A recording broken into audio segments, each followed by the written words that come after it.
అరే ఇది మగరైనా కోడి పందాలని తన పేరు చదువుకోమనండి. అసలు మీ పేరు కొడుతుంది.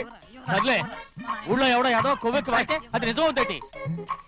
నా బంగారం కాదు నువ్వంటే నాకు అంత కోడి పందాలను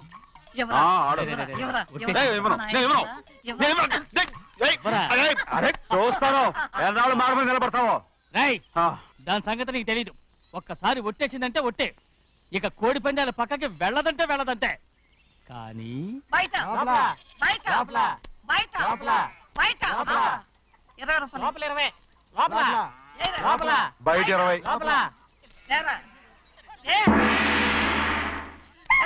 డబ్బు కావాలా? తీసుకో. వద్దా? అయితే అవి కూడా ఇవ్వవే. పందాలు కాయని చెప్పి ఏంటి నువ్వు ఇక్కడ చేసే పని? నీ కోడితే ఎక్కడికి వెళ్తావే నువ్వు? తయారయ్యో.